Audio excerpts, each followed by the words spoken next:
It's crazy. Yeah. So are we live? Yeah. So we're good. So continue.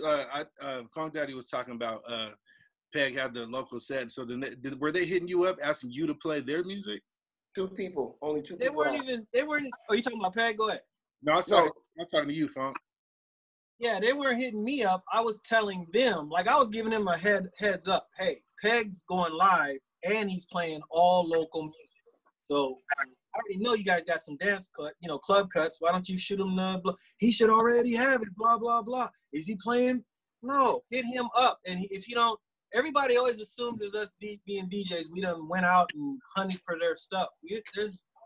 That's a hit and miss. You got to send it to us and say, hey, did you listen to it? Blah, blah, blah, whatever. Mm-hmm.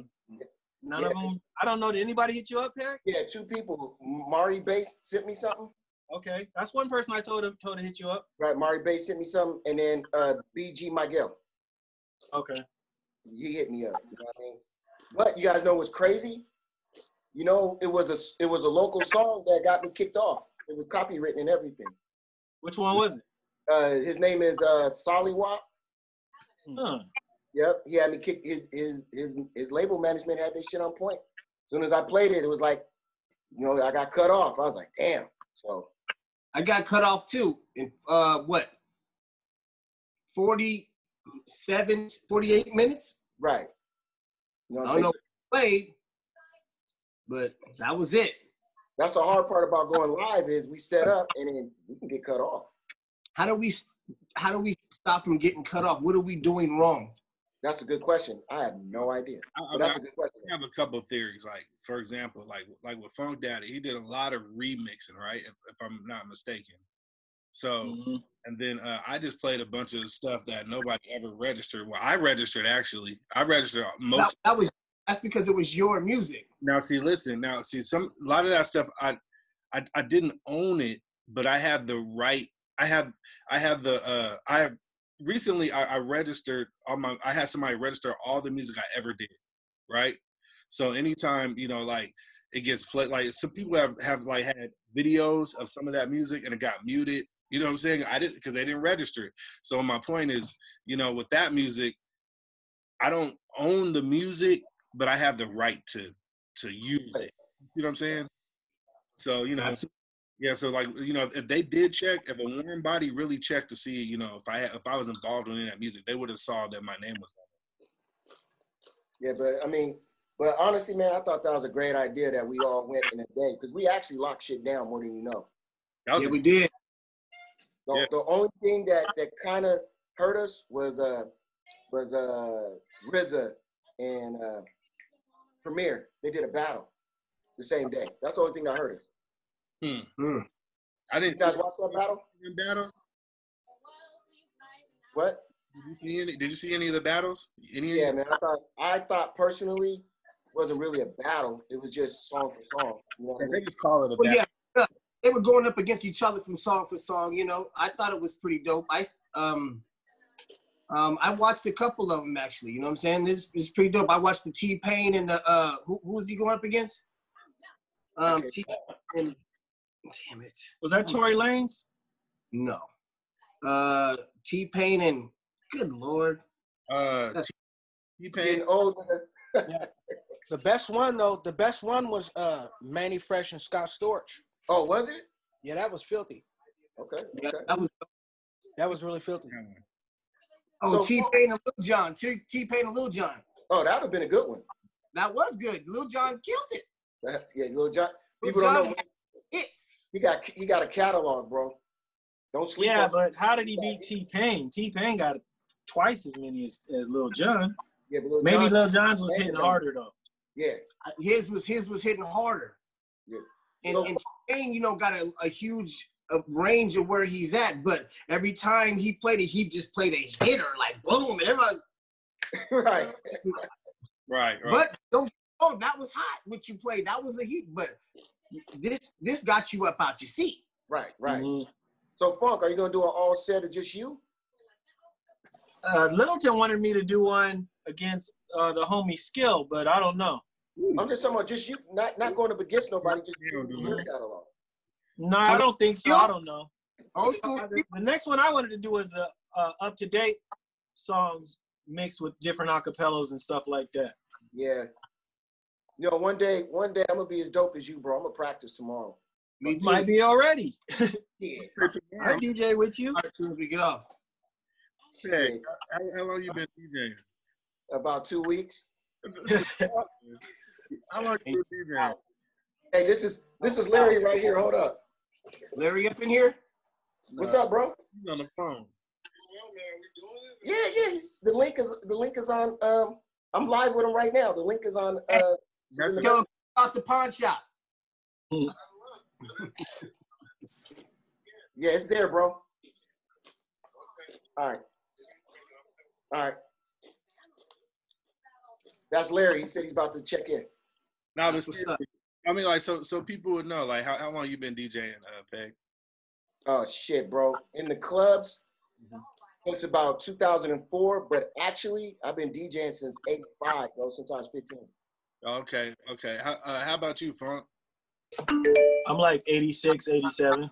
86, 87. That's crazy. What about you, Mouse? Man, bro, I was born in '88, so nah, I was born in '81. I've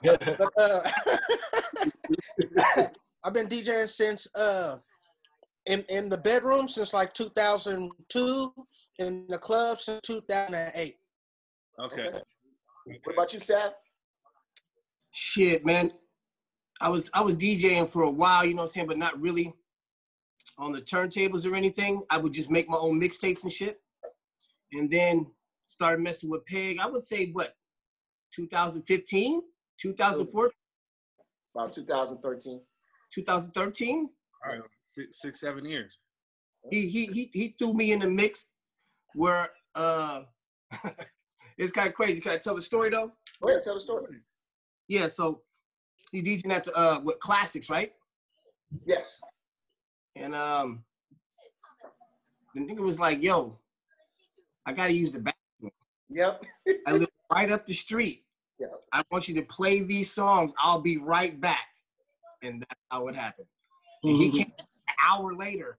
He's like, you good? I was like, hell yeah, I'm good. I was like, damn. He's like, I knew you would catch on. Right.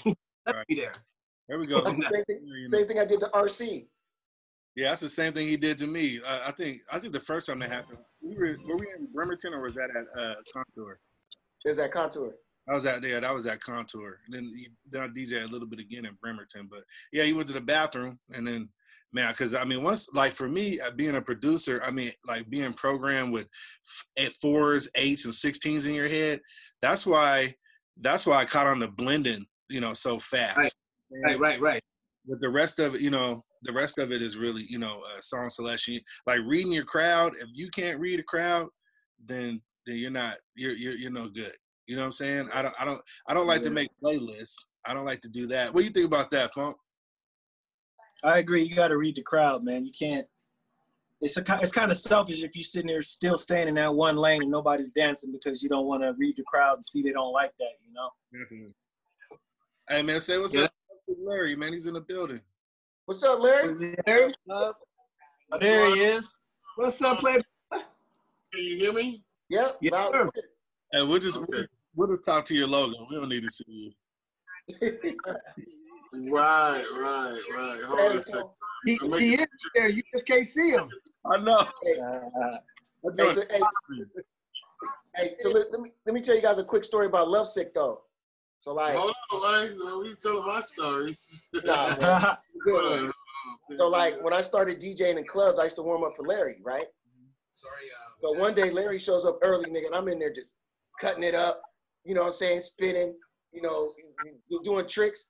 Larry's like, man, what are you doing, man? These people don't care about that. He said, these people don't care about Like, stop it. scratching and cutting and transforming.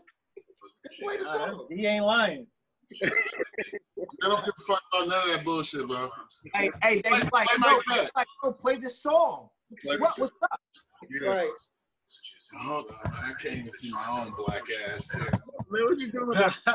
My fucking face. There you go. This ain't working still? Hold on, man. Too much shit going on. Hey, we only missing one person, man. Y'all ain't nobody talk to Pee Wee. I was. Hey. I don't know. Fucking Pee Wee, man. Yeah. Hey, Mouse, man. Bro, I just want to say, man, your song selection is crazy, bro. You kind of orthodox. You don't play what everybody else play, but they still bangers, bro. Do you do that on purpose? Can I still not be seen? No, you're seeing, bro. You're You seeing see and you? heard. I can see everybody. All right. Well, I know I'm black with the Ace of Spades. Hold on, let me turn on the lights, man. Let me see. I know, man. I'm hella dark. I'm really a light-skinned nigga. But hey, Funk Daddy. What's happening? What's going on, light-skinned nigga? I had to fuck around and get one of these ring lights, man. That's what I'm using, one of these ring lights. oh, that's what I gotta get? Yeah, and it holds my phone and everything. Okay, say that. So, but hey, Mouse, you didn't answer that question though, bro. Oh, what was the question? You know, like I said, the way you DJ, you play songs, like you're kind of unorthodox in a good way. Because you be playing shit like people ain't heard. Like when you did your live set, me and RC was at the house. I was like, damn, I ain't never heard that, but that shit's dope. So do you do that on purpose? Like you purposely don't play what's hot and just try to make your own lane? I think what it is, I just don't tune into what other people are listening to. You know what I'm saying? Like I don't really care. I don't care what the critics are listening to. Whatever they're saying is hot, I don't care. If I like it, I like it. You know what I mean? Right. So I think that's where it comes from. You know what I'm saying? Because like I don't really like I used to like pull from people's lists and stuff, like go to somebody's playlist and pull all that music, but I just stopped doing that. Right. So I think that's kind of why it sounds unorthodox, because it's coming from me. You know what I mean? Right. Yeah. But you're dope, bro. For real. Like no shit. Hey, I got a 13-year-old in the house, you know what I'm saying, my stepson, and he be hipping me to all the joints. Because they be that's a cheat code. Yeah. No, that's good. Cheat code. Hey, look, hey, Funk, you got a teenager too. You know what it is. Yeah. You play them in the car, you just don't say nothing, just see how they react. Yeah, you just hear it. You're like, oh, okay, that's what y'all like. That's corny as fuck, but all right. Yeah. Man, I know this is not my interview, man, but I gotta ask another question, bro. Like, you know, I'm about to be 50. I just don't feel what these young cats are feeling. Neither should I. But man, we need to get some young cats in the crew, bro. Like, how old is DJ Week? You know, something I've been thinking the same thing. I think that as you know, we're matriarchs in this game, and we need to start looking at some of these younger cats and putting them to work. Now, granted, we can still eat on it. You know, I think we need to start putting these young cats to work, man, and they're gonna look up to us. They're gonna believe in us. You know what I mean? Who I had? Jody J, bro. Jody J was on his motherfucking way, bro. Definitely. Yeah. Hey, he on another level right now. He's on some other shit. You know what I mean? No, but I'm talking about as a DJ though. Jody was young. Thought he was pretty dope. Yeah. When he used to come down there and DJ at the Contour too, I was like, oh shit, Jody. Yeah. He was holding down on a sports bar for a long time. Like he like I'll say, you know, I give Peg credit for making me know that I could DJ, but I can honestly say that Jody J pretty much taught me how to DJ, but not like, you know, like just from watching him, you know what I'm saying? Like certain stuff, like, I mean, he would let me warm up for him and split his night with me, and he didn't even have to do that. Right. And he did that for like 2 months. But you know, it also comes from we trust each other, right? Definitely. Like, if I put any of you guys on a gig, I know that you're not going to steal my gig, number one. And two, whenever you get the opportunity, you're going to put me on. You know what I mean? Like, honestly, Alki Beach Pub was Funk Daddy's. Oh. Yeah.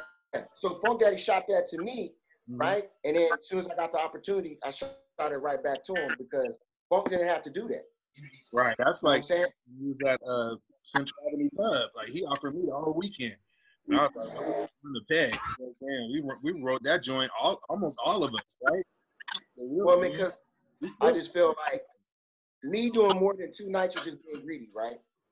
So I feel like if I'm not going to do 3 nights in a row. So I'm always going to give it to him you guys because that's just, I've always been like that before we was a crew because Lovesick looked out for me and then I'm paying it forward. You guys got to understand, like, I was not a club DJ until I warmed up for Lovesick.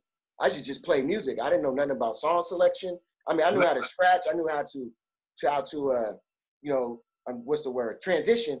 But as far as like playing shit that people want to hear, that's you, Lovesick. I appreciate you, bro, because you didn't have to do that. You could have just told me, fuck off, little nigga, go somewhere. But you Hey, Mouse, what you got going on?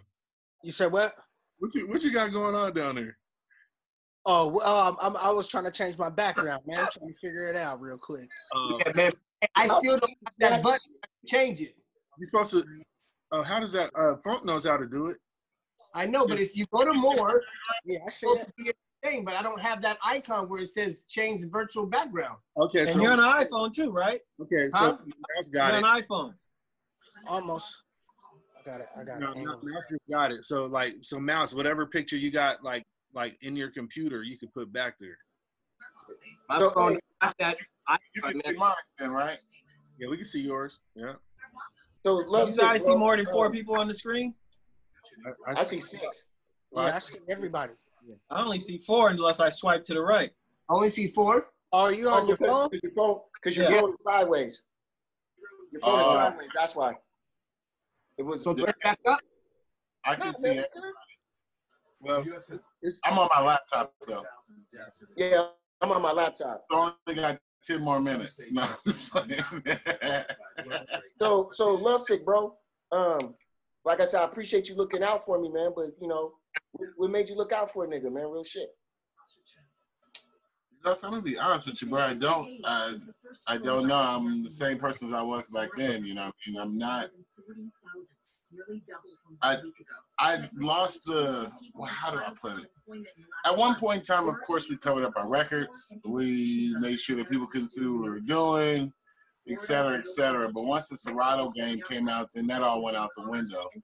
And my goal was just to make sure that the cast that was trying to get on actually could get on. Right. You know what I mean? And you had to trust the right people. So, for instance, we all know in this room that we cannot trust DJ D-Dots. We can't send him nowhere. If we do, this motherfucker is going to try to steal your shit every fucking time. He can call me, or, you know what I mean? Peg, he can call me. He can call me and they know that I don't want your shit. I don't, man. I'm going to get up in the morning and just go to fucking work, man. Right. I feel a lot better doing that. You dig what I'm saying? So it didn't give me I didn't have any problem with doing that. You know what I mean? It gave me time to go outside and smoke and drink and do all the shit I wanted to do and get paid for it at the same time. So it was like a double whammy. Right. But nah, man. I just think that, you know, some cats actually deserve it. You know what I mean? Like, for instance, I put Porter Rock on here. I put DB1 on out here. wow. You know what I mean? So, yeah, ask DB where he got his first set of records from. In the parking lot in Renton, nigga, while I helped him fix his broke down ass Cadillac. He's like, man, I want to be a DJ. I swear to God, man. I said, well, man, come holler at me. I'll give you some music.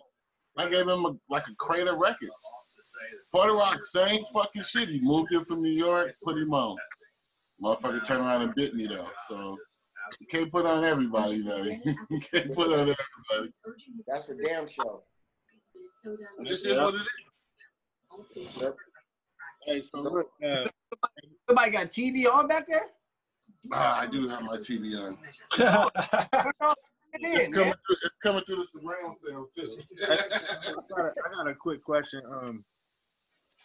So, like, I'll start with Mouse because Mouse, like, you're kind of like the youngest in the crew, but like, were you into music early in your life, or is this something you just kind of started doing? What's your resume like in a short form? I mean, I was always into music. My dad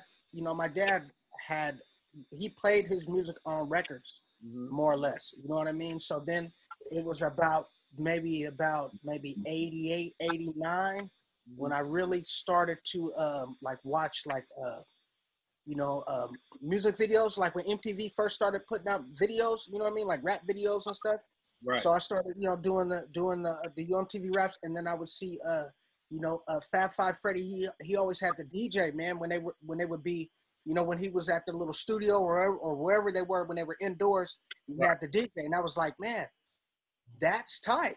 And so fast forward to high school, I put on an event in high school, and George Asutake, he DJ'd our house party my freshman year. And nobody came. So he was like, man, you could play these records, but don't scratch them. You know what I mean? So I just played with his shit for like 2 or 3 hours. Okay. And then, and then fast forward, you know, just kind of progressed from there. Okay, I got you. Now here's another thing, because I'm like, one thing about this crew, even including DJ Wee, who's not with us today, but there's some heavy music influence in this crew, even outside of DJing. Like, because I know, like, for a fact, like with funk, like, cause you started out rapping, or you were rapping early. I don't know if you was a DJ and a rapper back then, or what? I think I started out rapping, and then the funny thing is I needed a producer. Didn't have one. I had to learn how to do it myself. Got a drum machine, bought my stuff from a white dude who bought his stuff from Mix-a-Lot. You guys remember the Phantom of the Scratch? Yep. That was Bart.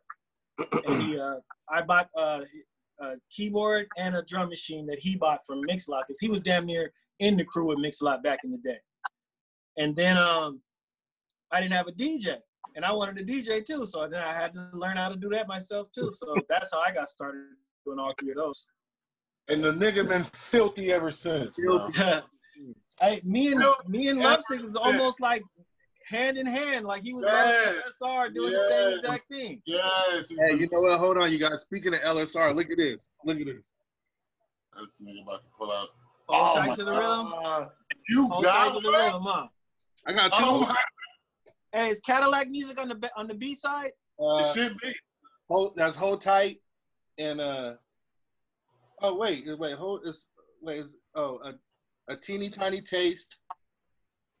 It got a teeny tiny taste on it. Oh, okay. Oh wait, and then hella. Oh, that's the remix. No, it don't got Cadillac Music on it, but Cadillac Music was the B side to the tape. Oh, okay. Yeah. That's OG Lovesick Larry right there. I remember. Wow. Salute you, boy. Salute you. Straight up. Hey, look, I remember the Paramount. I need a copy of that, man. I just need the digital copy. I got those off of Amazon like 3 years ago. You know, one thing about Lovesick. Somebody got paid for those? What the fuck, man? I paid for them. I bought them. Hey, So one thing about Lovesick though, bro, I remember you used to rock Cafe Arizona, bro. Oh yeah. Woo! Forget about it. Shit. I should name my daughter Lovesick because I met her mom at Cafe Arizona. So look, let's be clear for people who don't know. So Lovesick Larry, he's one of the pioneers from Seattle, because he was a DJ for Lovesick Rhymers, right? Who's that? That was Easeman. That was Easeman. That was 5519 Marcus Knight or Marcus Johnson. Yeah. Fresh was in there, right? Swing One was in there, kind of. They were the first class citizens, right? First class. Yeah. And then the illustrious Kid Mix on the Triple D5. That's the machine. Classic drum machine. But I remember watching you cut it up at the Paramount at that All City Talent Show when every school from Seattle tried to single-handedly tear down the Paramount Theater that night. Right. Damn. Hey, speaking of, like, you know, history in this hip hop game, you know what I'm saying? RC, man, used to be down there on 48th Street production in your mama house, man. And man, I had just got back from Kansas City, and I would stand out front of your house for hours just to get in there and vibe. Just like, yo, I just wrote this yesterday, man. Can I get on? You know what I'm saying? Yeah, RC was back. What was that? 80? Well, not in the 80, but that was 92. 92? Mm-hmm. Yeah. But you know what? RC's always been a staple, bro. All of us are. I mean, you know what I'm saying? That's why, you know, I just, you know, that's why I want to talk to you guys because like Savvy was saying now, see, what people don't know about Savvy is that he was a rapper. He was coming, when you did get in, you made some heat. You know what I'm saying? I remember that. Yeah. And also, he became like a top-notch promoter because he had Contour for what, 12 years? Yeah. Cracking on a Monday, nigga. Wait a minute. Hold on. I'm learning something today. Savvy was the one who had Contour on Mondays. Yes. All those years. Yes. Oh my God! Hell no! I never knew that shit. I never went to the Contour, bro. I'm not one to go to clubs unless I'm getting paid. You never paid to come, so I never went. Man, there's hella niggas going to work on Tuesday hungover. Yep. Back then, Sundays and Mondays, people were still going out. Yep. Wow, I did not know that was you, Pimp. I never knew. Me, baby. Hey, Wow. Something today. And lastly, but not least, we got DJ Peg, who I met him. He was a hardcore b-boy at South Shore Middle School. You know what I'm saying? And was serious about his shit. And then later on, he took another path. And then after that, he got signed. He kept it real. He got signed as a rapper. He got signed to Deuce 8 Records for perpetuity. Yep. No shit. He's still signed to Deuce 8 Records right now. Yeah, I got a 3-year deal. It's a lifetime contract. It is. Deuce 8 Records. Spit 101, man. Spit 101. They ain't ready, bro. They ain't ready. Hey, don't worry, I'll play it. I got it. Yeah. You know that. Just like Lovesick, I'm learning something new every day. Hey, look. Woo, me too. I do. I'll tell you something about Peg. Peg kept the lights on at Sideways Studios. He has at least 3 sets of ADATs of him, Roosevelt, and Dean. You guys made a whole album, didn't you? Yep. Never put it out. Album. And I think we got like 1 or 2 songs, I think, but Peg rapping is out there somewhere. Actually, I got it. I'll let you hear it. Who can give us the rundown on DJ Wee? I don't know. Well, as far as I know about DJ Wee, I don't know when he got here to Seattle. I know he's not from here, from New Orleans, right? And he had a click on the Gutter Gang. Yes, I remember them. The Gutter Gang, and he raps. Pee Wee was rapping before he became a DJ. He kind of surprised me when he started. He has really great hooks. If you want a hook, he's the guy that you want to call and ask for a hook. He's different like that. All right. But I personally met Pee Wee doing Beaver McGraw's and doing that type of shit. You know what I mean? He came to HDs a lot when I was doing HDs heavy. And HD Hotspurs, woo! And when I was doing HDs, that's when I really kind of ran into Pee Wee, and he used to just watch me play. You know what I mean? And then he would try it. And then eventually, you know what I mean, he started investing in this game. You know what I mean? That's my known of how he got started is just promoting. We used to do a lot of stuff together. You know what I mean? And as long as he paid me, I was there. And Pee Wee always paid, bro. He always paid. Yeah, he always paid. You know what I mean? No matter what, he figured out a way. He had some chick or somebody that was gonna take care of the bill. It was gonna get done. That's Pee Wee. You know. There's one thing about me. Long as we all get paid for what we do, man, I'm straight. I don't care if it's 1 or 1,000. I mean, if I come and do my job, man, you gotta pay me. Real talk. Especially if you agreed to pay it. Yeah. Now, of course, we all know things happen. Sometimes people don't pay you, and so communication goes a long way. Hey, look, bro, shit happened. I got you. You know, whatever. Because as a promoter, I had to do that. You know what I mean? So the most I ever lost, I lost $1,500, bro. And a gig? Was that from the cruise? DOS Effects. Oh, that's right. That was us. I lost $1,500, bro. So you know, I thought that show was good. No. It was a good show because it wasn't on the weekend. Well, it was. Hold that thought, fellas. Commercial First break. of all, man, like one dude got super, super high because he's never smoked Seattle weed, so they was an hour late. Yeah. Then they was beefing about the money. And I remember that. Way in SeaTac. You Yeah. had to pick them up. Then on top of that, one of the dudes was tripping about the money, and Ghetto Prez almost whooped his ass. It was bad. It was bad. Behind the scenes, it was bad, bro. Damn. I was like, I ain't never doing another show. Fuck that shit. I was done. I was in. What was your best show? Oh man, Keep the Sneak when he came. That's when Tell Me When to Go was hot, and we did the after party at Wild. Oh yeah, yep, at Wild Palms. You DJ'd that one, right? I DJ'd the real party, the performance. Okay, but That's what's funny is the performance was dead and the after party was cracking. bro. Man, Wild Palms is crazy. So look, at the end of the day, man, after we paid everybody, we made $9,000, bro. You told me. Ooh. 9,000. Because we got to a point we was charging. I said, fuck it, charge motherfuckers 100. Niggas was paying. Damn. It was super popping, man. The walls were sweating and everything. And then at the time I was promoting with Nikki. I took home 4,000. Nikki took home 4,000. We took the other 1,000 and tipped everybody that was involved because we always wanted to keep a good crew, right? If I got it, man, I'm gonna give you more bread. You know what I mean? So.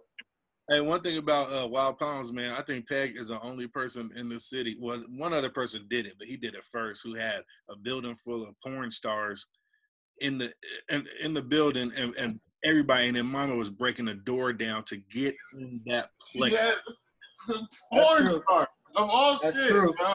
Porn star. I remember. Porn stars to come in the club. All they did was stand around and sign stuff. And I think the one lady was laying on a couch the whole time downstairs. Yeah, she was mad because nobody was fucking with her. Yeah, she was old as hell. But you know, but that was dope.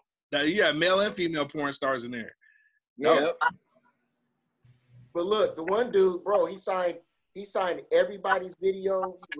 He was cool with people. He shook hands. He was cool, bro. Like, you know what I mean? So yeah, but I'm done promoting everybody. You heard it first. I ain't promoting shit no more. I'm gonna stay in my lane, man.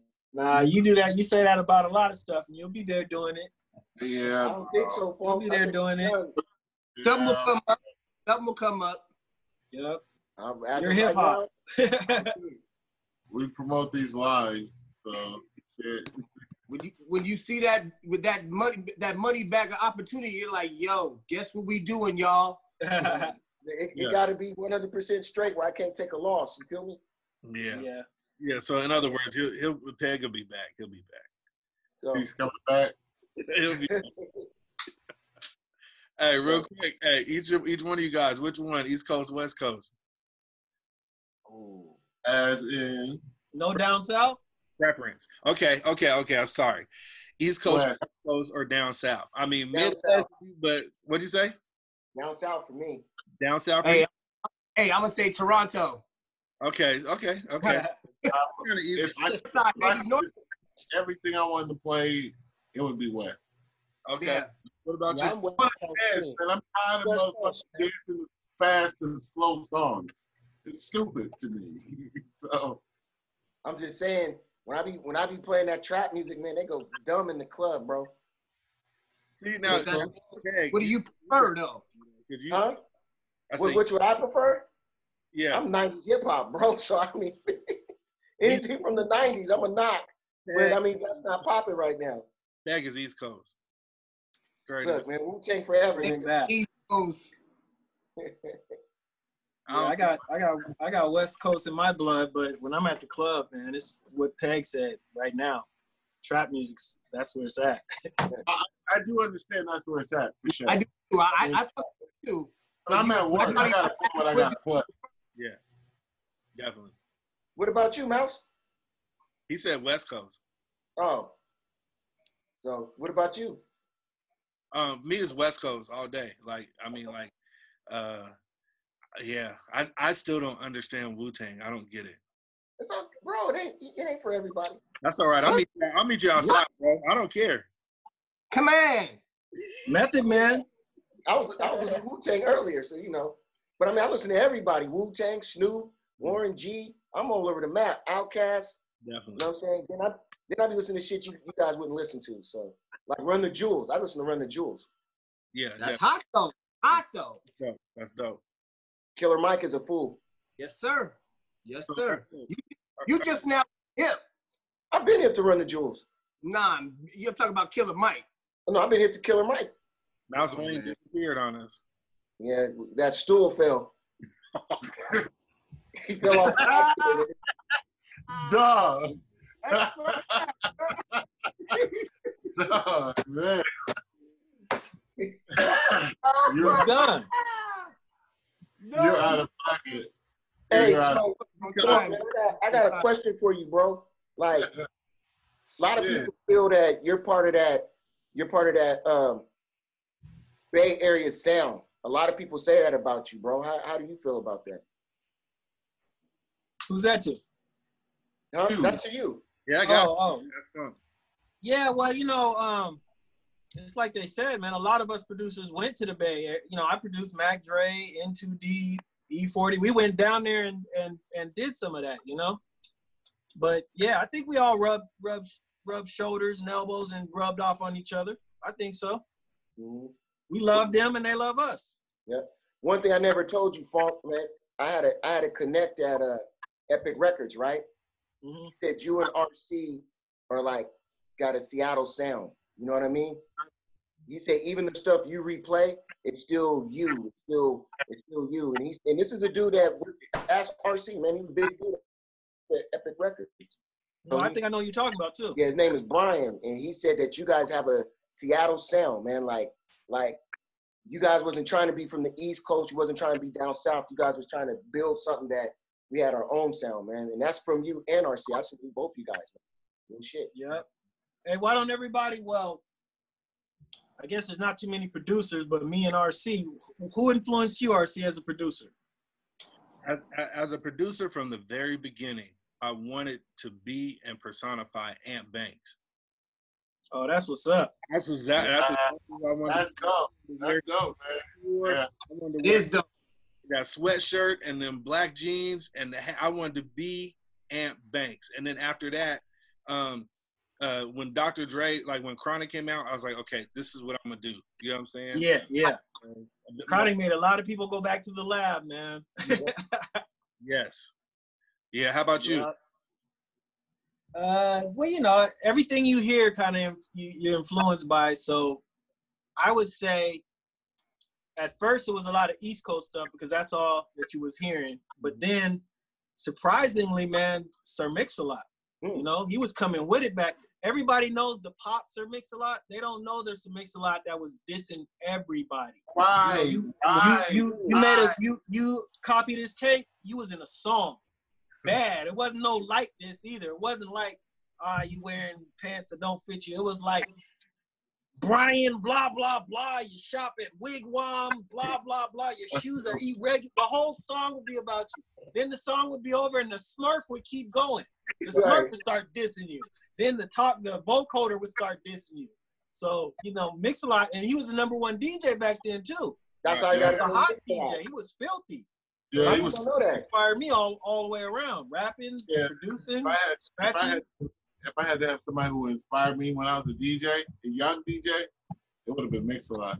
Yep. Going to all his parties and doing all these different things with him, bro. Just going to all the K-pop dances and watching him do his shit. It was just like, man. We should call it gutter Mix-a-Lot. He was the shit. Yeah, he was the shit, man. He was the shit right there in the projects making cuts. Yeah, he would come to the hood and do shit. But a lot of people didn't know that though, man. But Mix-a-Lot's the shit. You know what I'm saying? Sure. Man, you remember the post that we saw?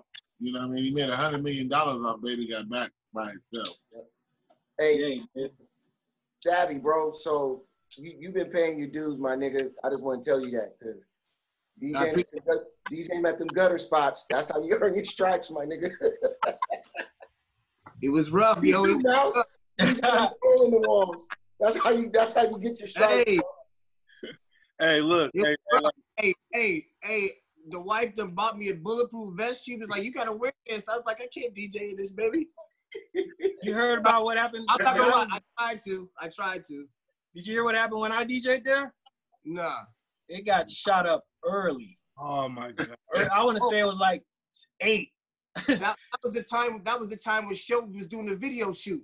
It got shot up like 8, and everybody's cars windows was all out. And then, you know, I'm like, okay, I'm leaving to go home. My car got about 5 bullet holes. Woo! Really? Windows smashed, flat tire. I ain't going nowhere. Dang. Yeah. I know about that, man. Yeah, I mean, but look, that's how we. I mean, if you ain't did the Chitlin circuit, bro, you ain't paid your dues, bro. You know what I mean? I done some chillers. Hey, look now, straight up, like this. Now this bag. I was trying to get the bag. What's the most gutter place you ever DJ? I mean, Funk, that might be your story, maybe. But is there? That's my story. That's it.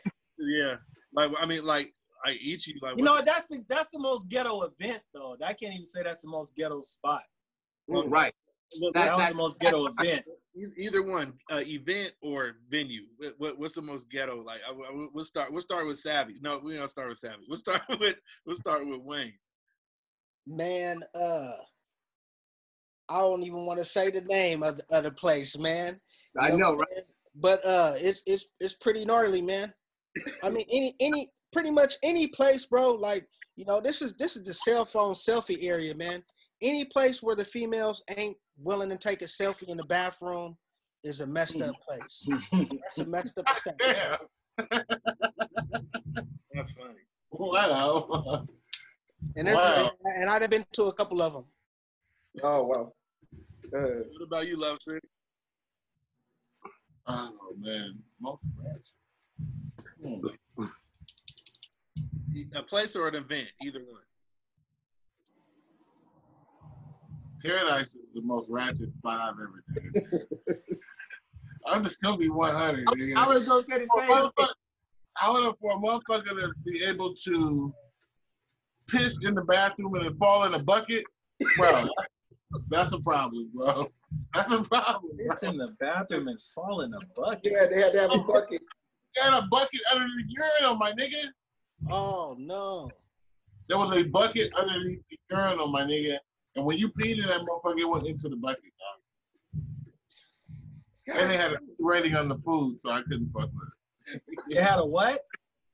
A C rating on the food, or a okay. Oh, okay. I said okay. That With means a frowny face, not a smile face. Just a frowny face. I really like the wings. I really did like the wings there. The wings were dope. They might not have been clean, but they were good. Wow. What about you, Peg? Doc, which is right across the street from Pterodactyl. Oh, Doc's. Oh my God, I forgot about that spot. Doc's is right across the parking lot. So, Sav, you know what Pterodactyl is at? Yep. Doc's is right across the fucking parking lot, bro. Yeah. I'm talking about, you could park in the same parking lot. You know where the crawfish place is at? Yeah. I was the DJ there. He said, bro, it was Pterodactyl at worst. Yeah. I forgot about. Yeah, sure was there. Yeah, it was. Yeah. It made me a lot of goddamn money. So Hey, man, I remember standing outside of Doc's, and that was the first time I ever saw somebody ghost ride the whip. And the dude was ghost riding the whip, and then the car slowed down, and he was looking at us, and he bumped into the door, and the door bounced and shut, and it started going off. And he had to run and jump in the window and almost hit 3 other parked cars with his car. Hey, I happened in front of Wild Palms, man. Dude, ghost ride the white Escalade. It rolled up on the middle center divide. that was that Keep the Sneak after party. Oh, that was it. That was it. Yeah. Wild Palms had that. You had some hard hitters up in there too. I think you had Mr. Fab was up in there. Yeah. Mm-hmm. And that was thanks to you. Funk was the one that kind of smoothed that over with Fab. So appreciate you, bro. Didn't Luda? Yeah, well, you put me on there. Chicken. Yeah. What'd you say? Didn't Luda? You put me on there and make his own chicken in the kitchen. Oh, that was Ludacris. Yeah. Yeah, Ludacris made his own chicken he went and got some chicken flour, threw it in a bag, and cooked his own chicken at Wild Palm. Dang. What? Yeah, Ludacris. He said, fuck these niggas' food. I'm gonna fix my own. Wow. He was like, y'all up here whitewash. I don't know how to do no chicken up here. So, you know. That was like 2 a.m. or some shit. Yep. So, hey, so look, man, there's people that want to join this crew, man. I don't know. like who? Like well, oh boy. I ain't gonna say it, but what's the standard? Like, hey, Savvy, let's talk about it. Are you gonna say it, Savvy? Yes, sir. Okay, Savvy, before we talk about it, what's the standard of what should be the standard to be part of us? Hey, just like you said, you know what I mean? You said that you got to be able to trust them with any gig that you can put us in. You know that we going to kill it regardless, and it ain't going to be no problems. We know how to handle situations. We know how to handle people. But, you know, I think that's and we putting on a good show, you know? So, I mean, that's a great criteria right there. You got to be able to, like, trust your crew. Like, yo, here's a spot over here for you, and you know you ain't got to worry about it. Like, you got to call and check up on it. You know, you can just have that DJ handle that. But if you have a problem with that, then, yeah, that ain't going to work. Not for the hella fresh DJs. Right. Because Yes. I feel my song selection. Yeah, well, it just really, I would think that it should boil down to not only, you know, some of the things that you're getting ready to mention, Peg, but, you know, talent. We want DJs that we can put in places that can do talented shit. Yeah. Not all of us can do the same RC's shit. over there laughing at Right, who you think they're talking about. That's what's messed up. No. I'm not. No, I'm being 100, man. All right. Hey, you got to keep it 100. I can't help who I am, bro. Look, man, I just think that we should have DJs that are really good at doing this shit. Not only playing the music, but the art of it in itself. Right. You know what I mean? That we all can grow from. You know what I mean? It was nice when Funk joined this group. You know what I mean? Because he brings an element to this group that we don't do. This motherfucker is 100%, my nigga, you are filthy and always have been to me. You know what I mean? And I've been in this game a long time. You know what I mean? It makes us all want to work harder. Exactly. If you want somebody that wants to challenge that man or me or RC or what, you want somebody to be able to challenge that. You dig what I mean? And bring that element to the game. You know what I mean? There are a lot of young DJs out here that are just doing it in their bedrooms. We're watching them on live all day long. You know what I mean? Those are the ones that maybe we should reach out to. You know, and really just reach out to Shout out them. to DJ Famous. You know what I mean? But Young Skill. man, young bro, royalty bro, that's royalty right there. Just like his fucking dad, man. He's filthy. And just like his dad, man. So you know he sat and watched. We want cats that really want to get this game right, man. And want to represent it too. Not just because they feel like they belong to this and they can do this, that, and the third, or we gonna call them up when it's time for gigs. That really want to put it on a t-shirt, want to wear the shit. You know what I mean? Want to rock the shit. Want to be at events. Want to show up for things that we're trying to put together. You know what I mean? Regardless if they will get paid or not, their crew is there. They want to show up. Those are the type of motherfuckers that I like to see. Right. Yeah. What are you gonna say, Peg? Well, shit. Fuck. Lovesick said it all, but basically, like he said, talent. You got to be able to read your crowd. You got to be able to transition. You got to have the right songs to play.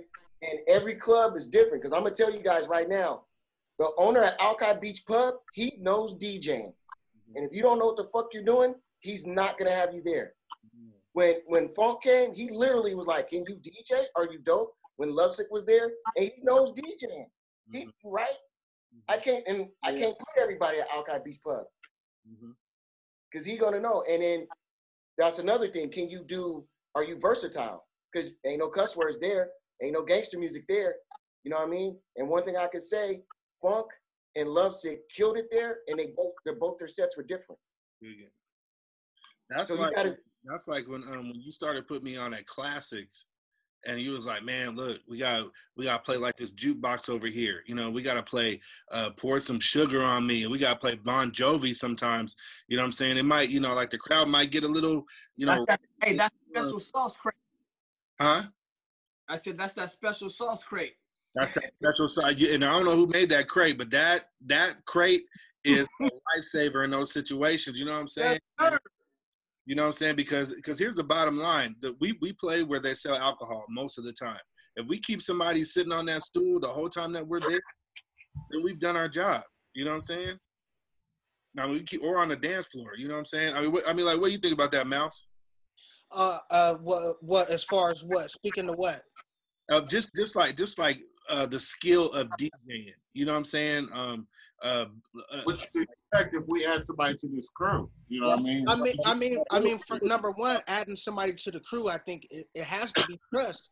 It has to be that trust issue. And I mean, it doesn't really, to me, it doesn't really matter if they're older or younger as far as how that trust needs to be, structured. You know, it just has to be trust straight out the gate. You know what I mean? All across the board. You know what I'm saying?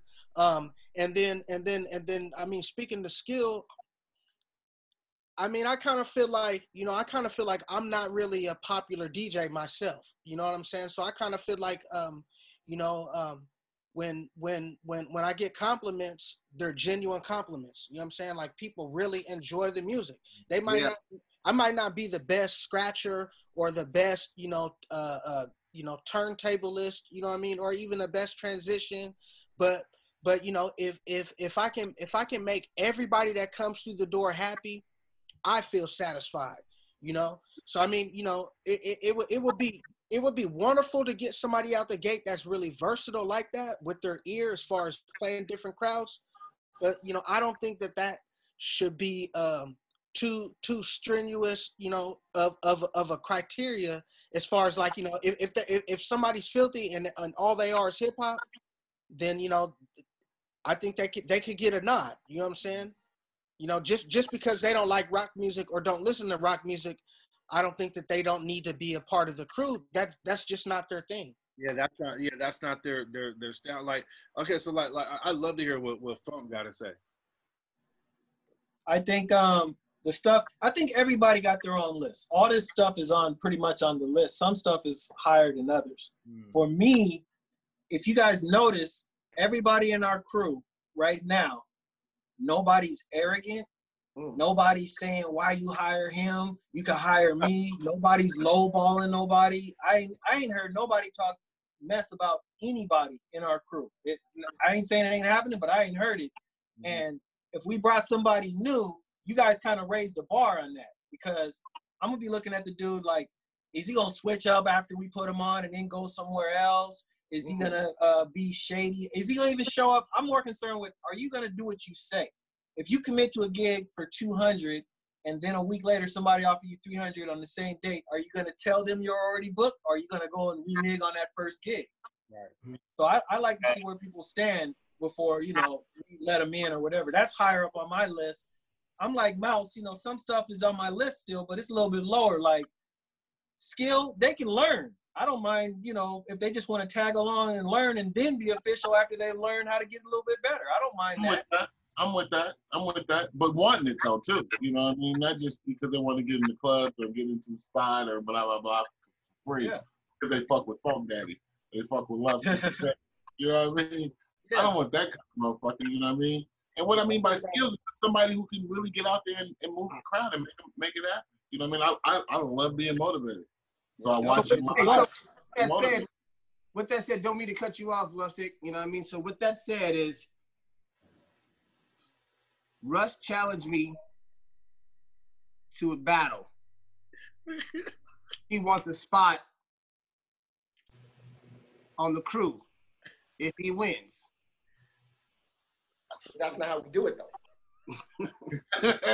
but I still want to battle him, though. You should just battle him. But I mean, first of all, it's not. This ain't no fucking food show, bro. It ain't a competition. This ain't chop.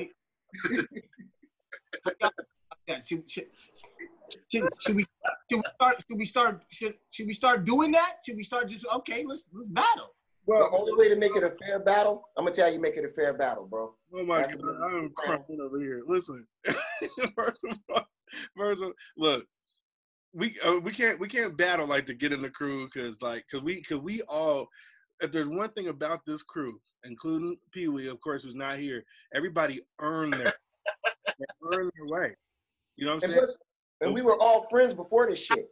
Well, true, but we all got heavy, for lack of a better term, heavy anchors in this game. You know what I'm saying? All of us. So you just like I can't remember if Funk or Love said it, but it's a high bar. It's a high bar. You know what I'm saying? And I ain't gonna lie. Like, I mean, there's a lot of things that I do when I'm doing them to impress you guys. Damn. You know what I'm saying? Me too. Yeah. I'm trying to impress y'all. I think it's dope if I get a nod from Funk or Lovesick. I mean, because like even like with Lovesick, like, and I, like I didn't speak to Lovesick that much when I was hanging out and following around LSR. But to be honest, those guys didn't like me. You know what I'm saying? They thought I was corny. But they give it up to me when they see me now. They don't have a choice. You know what I'm saying? No, they don't.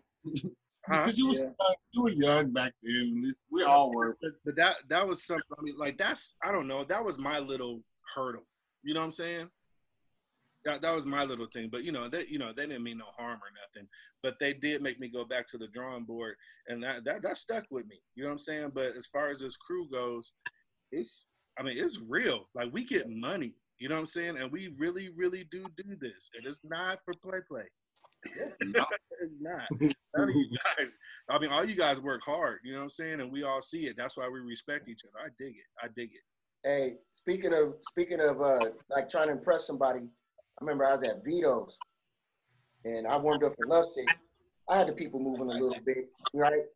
They feeling it. This nigga get on by the third song. They're doing ape shit, bro. Ape shit. I was like, under my breath, I was like, man, fuck Lovesick, man. Hey, that brings up a good question, man. Before we all go, I want to ask everybody, have you ever been not ate up, but you know how DJs are competitive and you want to be kind of the best or shine or whatever. Have you ever been outshined? Yep. Like you went first or maybe even second, and then somebody go after you or whatever, and you're like, he definitely killed me. He just definitely won tonight. Yep. Not even battling or whatever. Just the crowd was like, this guy is way hotter right now. He's doing it. Has that ever happened? Kun Love smashed me in fucking Yakima, bro. Killed me. Kun Love hit me too. Go ahead. Kun Love, he just, bro. I thought I was doing well. Kun Love goes on, man, and they just love that motherfucker, bro. I give it up to Kun, man. You can say what you want to. That motherfucker knows how to rock a party, bro. Yeah. I'm keeping it 100. I've worked with Kun for many years. Many years. This is my guy. I can go back at least 25 years or more with him. And Kun always, when I worked with him on a regular basis, for some reason, it didn't matter how hard I was, how much I put into the mix, how much I gave it my all, how clean I am, because I know that I am. Come up there and run trains in the trees, and planes would crash, and it still would be popping harder than myself. You know what I mean? And that's my guy. You know what I mean? At one point in time, he was really precise with certain shit. I love him. I love you, Kun, because I know this shit's gonna get out. Yeah. But that motherfucker, man, can get up there, man, and this is Kun Love, and that's what it is. And the crowd goes fucking crazy, bro.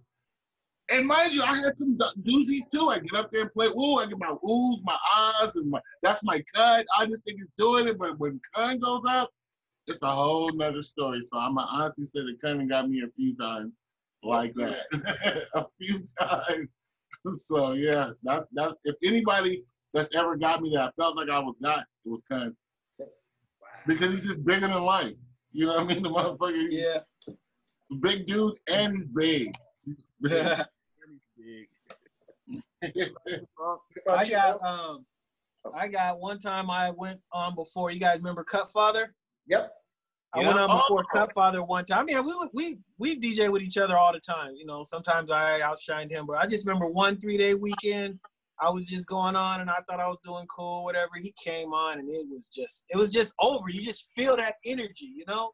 He played the old school stuff they love. He played the new school stuff.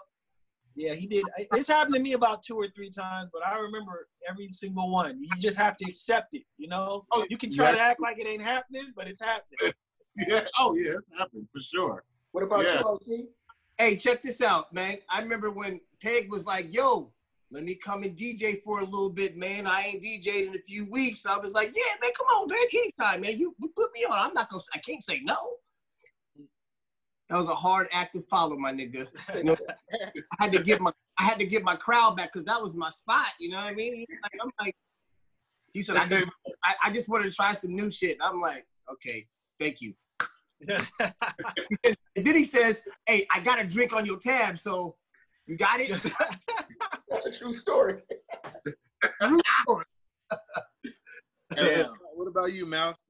Oh man, man, it was like, well, when I first started DJing, man, I was in college at Tennessee State, right? And so basically it'd be like the courtyard on every Wednesday. They have a DJ for like 2 hours. And so it was like my first time in the courtyard, man. And I bombed, man. And then one of my fraternity brothers just happened to be walking down the sidewalk and seeing what was going on and hopped on, man. And, you know, I just ended up leaving the area, man.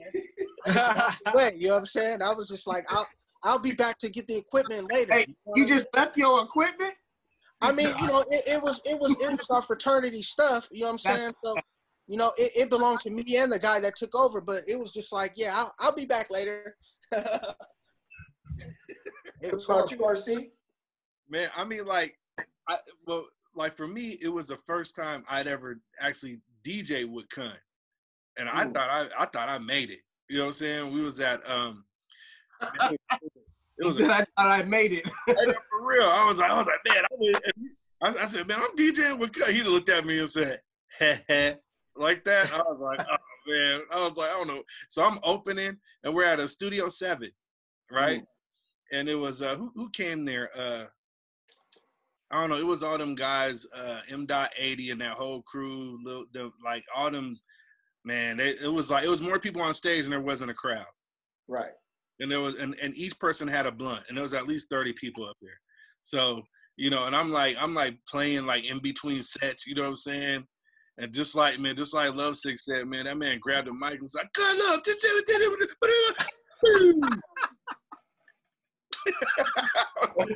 Bro, that's it, man.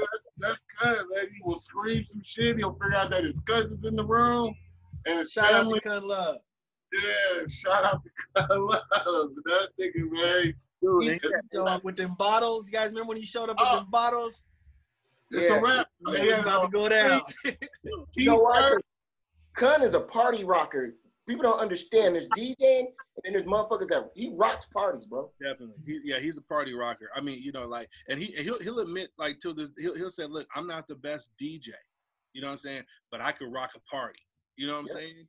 And I mean, like, he told me when he started out, like, that means a lot though. Huh?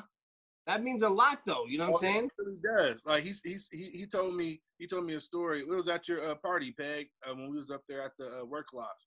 And when he couldn't get into the clubs, he just made a bunch of posters that said Seattle's #1 DJ. And he just posted them. He posted them all the way down MLK. It was it might have still been Empire back then. I don't even know. But like when you weren't even supposed to put stuff on polls. And he put them all down there. And the dudes at Cube 93 was like, man, who is DJ Kun Love? He's the #1 DJ? I didn't even know that. He made the radio. And he said that's how he got his start. At least in Seattle. I think he was killing it out there. And isn't that funny though? All of us got slayed by 3 of us. Almost right? all of us. Oh no, it happened to me too. I haven't made it yet. I haven't made it yet like you, RC. Yeah, well, I didn't make it. I thought I did, but I didn't. I made it like a year ago. Hey, you know, I made it last week when I played my own shit on the internet. That's what I did. Hey, so on another question to follow yours, Funk, what was your best night? I know mine, but man, what was your best night? Or everybody's best night? I could tell you mine though if you want me to start. I don't know, man. It'd have to be one of those aerospace nights though on a Sunday. Whoa. Without a doubt. Oh, I forgot about that spot. Shit. Yeah.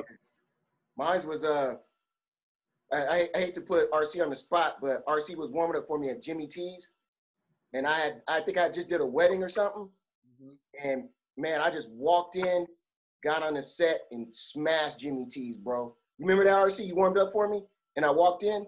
I don't know what you're talking about. Yeah, okay. Okay. I don't recall. Drunk as shit. I don't know what you're talking about. Right. He don't recall, but no, bro. That's when I was like, I love this shit, bro. That's when. At the end of the night, everybody's like, man, you're filthy, bro. I love that, man. I mean, I like the money too, but I just like the people who just genuinely man, they sweating, they had a good time. Nobody got shot, nobody got hurt.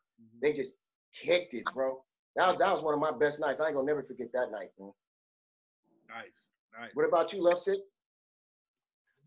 I think my best nights were probably at Pier 70, bro. Oh.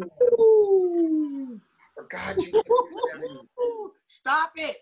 Those are probably my best. My best years of my life were at Pier 70. You bringing back some. Oh, I forgot you DJ'd at Pier 70. Yeah, those are my best. Look, the parking lot was popping. I thought a king there, man. You could look over the crowd and the water and the sound system and the VIP treatment. It was a different kind of feel in the town back in those days. You know what I mean? And then they tried to recreate that, of course, at Cafe. Cafe just happened to be an extension to that, but it was the pier, bro. That was hot. I was having great nights there. What about you, Funk? What about you? Oh, Funk said aerospace. Yeah, it was probably one of the nights at aerospace. Oh, you did say that. Yeah, Sorry, but once a month Funk at Showbox, man. I remember one time. Oh, you know what? It would have to be once a month Funk at Showbox. And I'm not saying it was because of the crowd, but I'll say when I got done rocking, and then I walked to the back and I looked at how many people was there that I was rocking, it kind of blew me away. Like I couldn't believe I was just up there. Right. So it might have to be that. But aerospace was the most consistent though. Okay. Right. What about you? How did that once a month Funk actually come about? That came about because, man, two Asian dudes, man, Mark and Tom, hella cool. They put me on. They actually put me on my very first professional DJ gig back over. What was the name of the club that was across the street from Seattle Center? Oh, DVA. DVA. DVA. Nah, it was not that one. I'm talking about directly across the street from Seattle Center. It was like where they had the rock party and shit. They had the Oh, smiley. that's the Oz, right? No, not the Oz on the other side. Oz was DVA. This is the other place. It was either the called other Tropicana or Tropics, and then it was then Amir bought it. Right. Yeah, I know what you're talking about. Damn, what the? They did something there, and then they moved it to the Showbox, and after that, it was just packed. Like they said, never empty promotions, never empty, always packed. Wow. What happened to them? They moved on. They still do stuff though, just not there. Man, I'm gonna tell you guys, man, promoting is hard, bro. It's hard. It's stressful. It's just too oversaturated now. But even back then, it's stressful, bro, because you might bust your ass, get flyers, get somebody to design it, do all this motherfucking work, and 3 people show up, and you ain't did nothing wrong. It's just Hey, well, I was at the same spot for 12 years, so it worked. No, it my fault. You're special, Savvy. My bad. It worked. Don't get me wrong. Don't get me wrong. There were some times where it got slow, but they knew it was gonna pick back up. So I just kept the rotation popping. You know, I just kept it going, and then I took a break for a while, and then they gave it to Bobby. Rest in peace, Big Bob. You know what I'm saying? Right. And then SNO had a birthday party, and he was like, "Yo, I want to do some live performance. Can you get some stuff together?" I was like, all right, I didn't have no flyers and nothing, just word of mouth. And it was cracking. And then they were like, yo, can you come back? And I was like, damn, I came back ear off. I remember that. Yeah. And then Bobby was like, yo, you got to come back, Sam. I was like, all right. All right. But you ain't gonna lie, bro. I mean, a 12-year run, my run was 4 years. So, man, you know, you triple my shit. I had Wild Pond for 4 years. So Yeah, and it was lit. yeah, Lit. so many motherfucking politics, bro. Yeah, a lot of politics in that shit, man. I just tried to cater to the local hip hop that was popping. You know what I'm saying? I had a lot of labels come in there and holler at me about, yo, I heard this was the spot to hear local shit. And I was like, yeah, you in the right place. You know what I'm saying? Universal was in there, Capitol Records. They were looking for people. You know what I'm saying? Yeah. And man, there was one cat that came up out of there that he started kicking it with the kinfolk with this group out some down south niggas. Mm-hmm. And he went in there. They said they put him in a hotel with a bunch of beats, and he just said he just couldn't get it together. You know what I'm saying? Wow. He had to come home. I was like, what? They flew you all the way out there. It was like, yo, we about to get in the studio, here's some beats and shit. And he was like, yo, I couldn't do it. You'd be surprised how rappers aren't that versatile, bro. Right. You know what I mean? Me and RC always push the envelope. We would give niggas beats and be like, just do it. And some of the best songs we had, motherfuckers wasn't expecting to rap to that shit. Yeah. No, they just can't do it that way, man. If it's not written in a nursery rhyme format and the beat's not done the same way, then it's a nursery rhyme format. Well, nah, man. You ain't never seen the video where the dude reads the Dr. Seuss? The Cat in the Hat. Or was it Cat in the Hat that he read? Yeah, I seen it. Yeah, he read it to a beat, bro. The shit sound filthy. We could have bought it and played it in the club. Yeah. You know what I mean? So they just can't do it. You know what I mean? I've watched some interviews online with some of these new age cats trying to rap over beat. Remember Rap City, the basement, when you had to just come in there and come with bars every time? You had to come in and ready to go. They're People don't want to do that no more because it's rap. It's not rap, man. The wrong people are not getting the credit. People like RC and Funk should get the credits and records instead of the rappers. I'll take it. Because they're the ones that made it hot, man. I only play it because the beat is slapping, not because they rapped over it, bro. It's a different story. They just made it. They're just another instrument. That's it. You know what's crazy? They're just an instrument to me. You know what I mean? I say that all the time. You know what's crazy? I got an EP totally produced by Funk Daddy, and I got another EP totally produced by RC. Damn. Never put it out? No, six bricks. You did 6 bricks, right? And then RC did the Hella Fresh EP. Yeah. Yep. I got a song on 6 bricks though. Yeah, you did. Yeah. Oh, just one. Just that one, right? Yeah, just one. Right. And that's what. And honestly, both those albums are doing good in Germany. So thank you, Germans. Dig it. In Germany? In Germany, bro. Dude. Oh, you're famous over there. Yeah, I'm famous in Germany. They like 90s funk music over there. For real. RC probably got a deal while you bullshitting over there. For real. I've talked low. My kids are around. Why gotta tell all my business? Nah, because they do, man. That's how you been doing it, huh? I know they hit you up. Yeah, they did, and yeah. but you know, they've been hitting me since about 2006. They've been hitting it. Like they want your stuff, they want my stuff. I mean, they're Central Dynasty, Mob Related. They want them. But they want your music. They want the songs. Somebody hit me up. You guys don't even understand this story. that beat that I did for E40, It's All Bad. Mm-hmm. I did that remix for Wojak from Criminal Nation. It was something for your trunk. You guys never heard it because I gave it to them. They said they wanted me to do the remix. I gave it to them. They said, it's okay, and they passed. I go to the Bay. 40 loved it. Records it. Gold record, platinum record. Rest is history, right? Woo! Dude hits me up the other day in France. Hey man, I got this song with you. I don't know why he said me. I'm not rapping. Some dude, I think it's Criminal Nation, and it's to a beat that E40 rapped over. I said, "There's no way you got that. That was on cassette. It was never released. I gave it to them. They passed on it. How could he get it in France?" Dude sent me a link. It's on YouTube. Whoa. I can send you guys a link. There's a song with It's All Bad with Wojak rapping over it, and it was filthy too.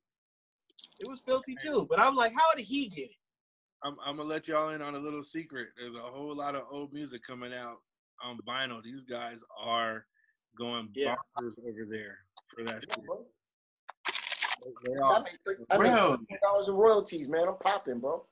Yeah. Hey, get your. Wait a minute. How much did you make in royalties? $34 in royalties, nigga. I made $100 million on that. Do you understand? You know how many streams you gotta get $34, bro? No, It's like 50,000 streams. Yeah, Are you serious? Yeah. Yeah. What? That's whack. You gotta get Nobody like 1,000 streams to get $34. Damn. I got a bunch of streams. I looked at my my statement on CD Baby. I think I got $34. It's a shit. No, not 34. It's I think it's $3. No, 13. It's something like $13. Anyway, it's a shitload of streams, but Right. tiny bit of money. That's why, like, I mean, when you get back to promotion and being online, either you gonna eat or starve. You gonna do it or you ain't. You know what I'm saying? Like, what you gonna do? You know what I'm saying?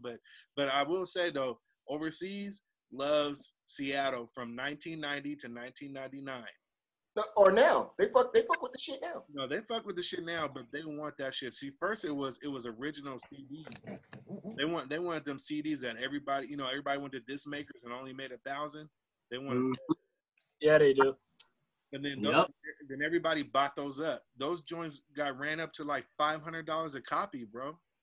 Hey, listen, why can you never produce, bro? You got an ear. Those are dope. I have my toys. That's what I call them.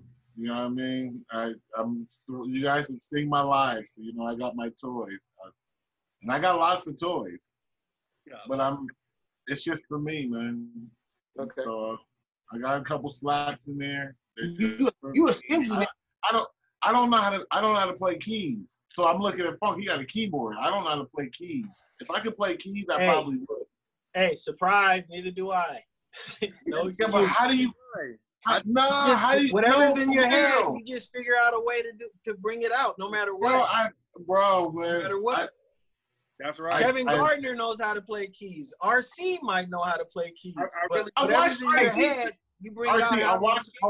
RC, I watched you just the other day on a commercial clip you did, and you were playing the keys like you knew what the fuck you were doing. Okay, listen, how many hands was I using on that keyboard? Hey, you was using both of them, weren't you? No, that's the little pitch bend thing, dude. I can't like if I had to play like with these, if I had to play a song and you had a gun in my head, I'd probably die.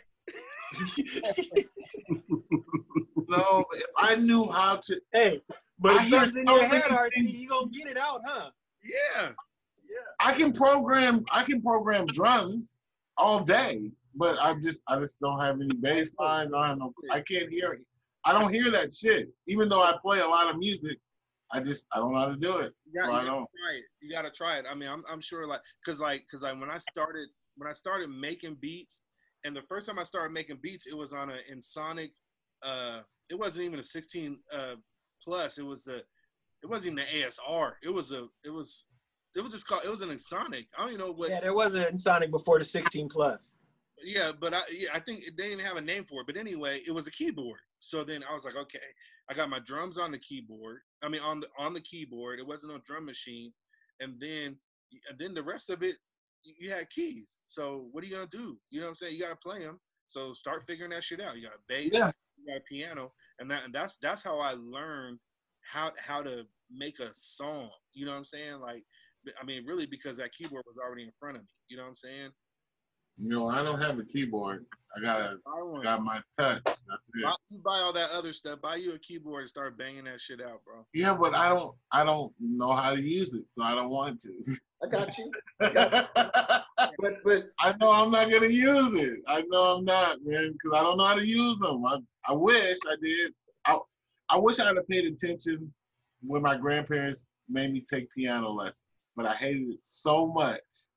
And now I realize that it could have probably helped me out if I just kind of stuck with it. It's not too late. It's not too late. Actually, I might learn how to play piano in a minute. I almost did with this thing going around and being at home all this time. I was about to start taking keyboard lessons and shit. Yeah, that's what I'm saying. I'm trying to work on a little pre-production shit in my house too. I got a couple of components that I'm working with. I just need a few more things. I just don't. I just don't have, you know what I'm saying, the capability to figure it out because I don't know. YouTube. No, No, I'm pretty sure I've been watching a lot of YouTube. That takes a lot of time. YouTube's a dream. I don't know. No, but I don't know about funk, but I mean, like these two right here are my teachers. You just do it. Just play around with it, man. I tell you, just like Larry told me when I got on Serato, play around with it. Yep. When he got on Serato Video, I was like, man, how do you go live and you trust your laptop to do all? He said, go in your man cave, plug it up to your TV, play around with it. And that's what I did. Oh, is that Serato Live? That? Huh? You said Serato Videos? Yeah. At the start, when I wanted to video DJ, I was like, how do you hook it up and blah, blah, blah.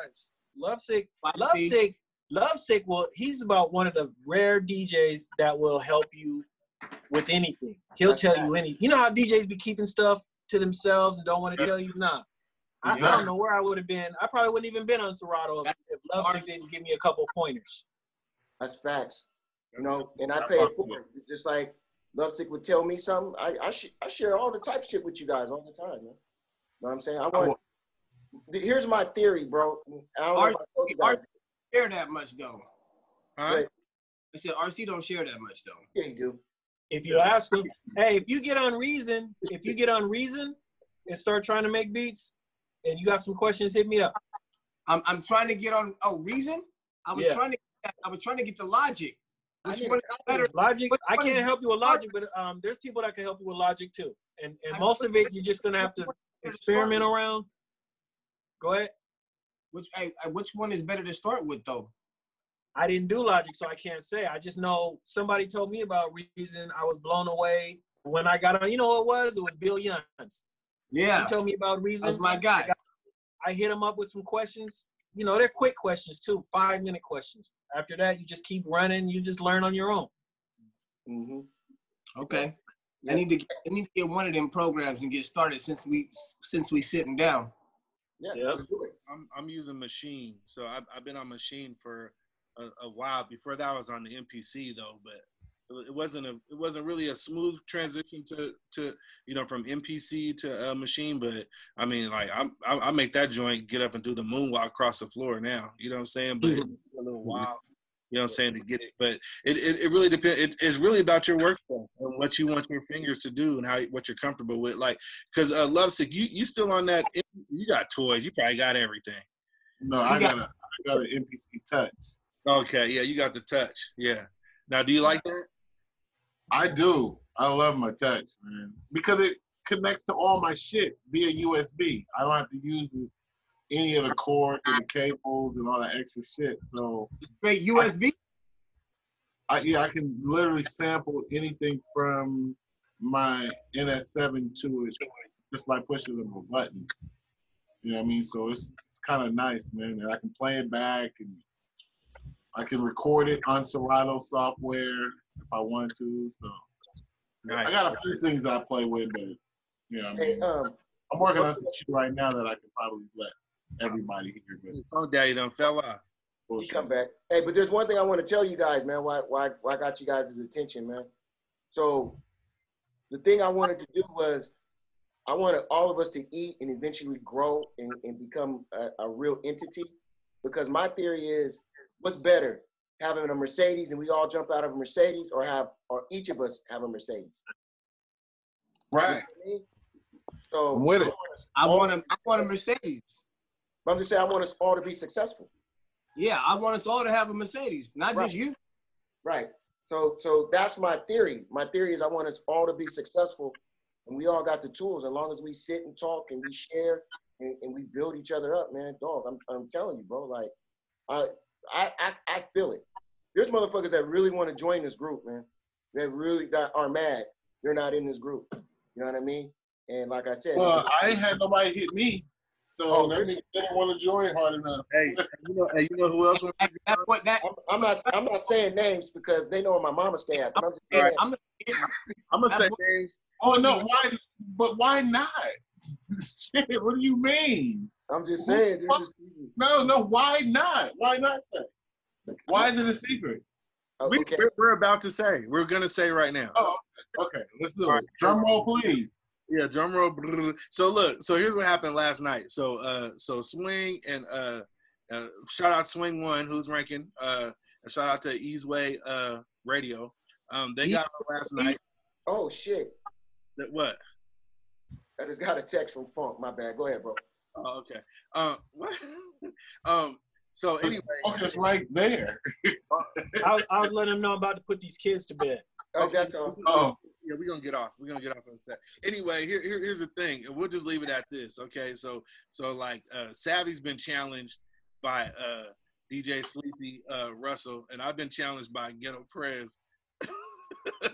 Prez wants to be in it. Hey, but see, those are two different style of battles, correct? Yeah. Prez is on some friendly type, let's get some, everybody together and network type stuff probably, right? Right. Mind you, these are the things that I'm talking about that come to the table. So, Prez is really not a DJ, just so we all know. Everybody know that? Everybody happy with that? Okay, cool. I'm good with that. Oh, hold on. I've DJed with Prez. You really? I've DJed with Prez, dude. As a matter of fact, I was at my birthday party. He got on the wheels and still, and the owner came over to me and said he's doing a good job. He's not a battle DJ or nothing, but he went through he got on my laptop and DJed and did a good job. It wasn't like he was horrible. Right. Really? Okay. Really? No joke. With that being said, right. Even though you said that, what I was about to say was, he does bring good assets to the table. The nigga has transportation. You know what I mean? With class. With class. Be riding with style. With pride and style. You know what I mean? So, I can't lie, but I just don't know. I never really watched him, but I know that he has a lot of shit. You know what I mean? You think I got toys? That nigga got toys. You do. Oh yeah, he does. But I guess so. You know what I mean? Maybe we'll. So wait. G-Prez wants to battle you. Yeah. Maybe we should let G-Prez and Sleepy battle each other. Okay. Oh, stop. That would be something to watch. No. Yeah. That sounds like a good idea. Look, real quick. Let's wrap this up. Let's wrap this up. I think we said quite a bit, man. So here's the deal. Like, this is a legendary conversation.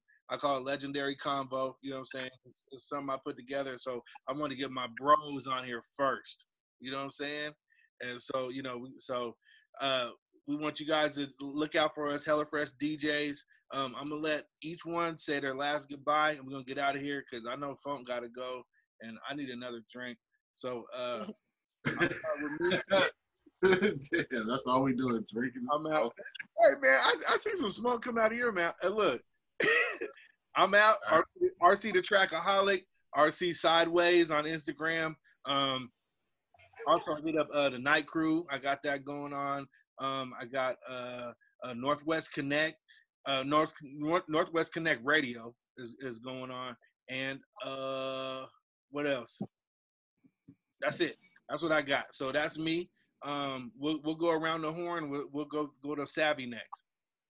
What's up, Savvy Smith, DJ Savvy, man? Holla at your boy, the world's greatest, right here in Seattle, man. Check me out on Facebook. Savvy Smith, DJ Savvy on Twitter, and DJ Savvy on Instagram. Holla at your boy. Yeah. Peg. Man, it's DJ Peg. I'm real easy. DJ Peg 206 across the board. Website, Twitter, wherever.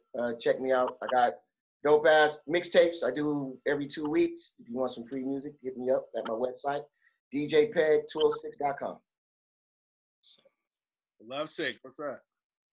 Yo, it's your boy DJ Lovesick, you know what I mean? You can catch me when you catch me, because I'm out here. But you can catch me on my Facebook page at Lovesick206. You can catch me on my Instagram, same thing, Lovesick206. And you can find me at Patterson's West whenever they open it back up again. You can find me at the Alki Beach Pub whenever they open it up back up again. And man, just stay home, stay safe, peoples, man. We need you. We need you. Mouse Wayne. Mouse Wayne, MOUSCWAYNE, anywhere, everywhere. Man, you can catch me at the barbershop, man. As soon as we open up, that's where I will be. And last but not least, Funk Daddy. What's up, DJ Funk Daddy? FunkDaddy.com, Funk Daddy Official on Instagram. You can catch me almost everywhere, but look me up on the website. I'll tell you where I'll be at. Hella Fresh DJs definitely in the house. We got to start pumping that site, guys. Yep. Get everybody there for real. Yep, I agree. Dig it. Yeah, we got to start pushing it harder. That's for sure. All right, so look, you guys, I want to let you guys know that you just witnessed a legendary combo. My name is RC The Trackaholiq. I got my guys with me tonight. You know what I'm saying? But we about to get up out of here. You know what I'm saying? So peace and stay inside and stay safe, y'all. All right? All right, peace. All right, y'all. Guys, be good now. Yep, yep.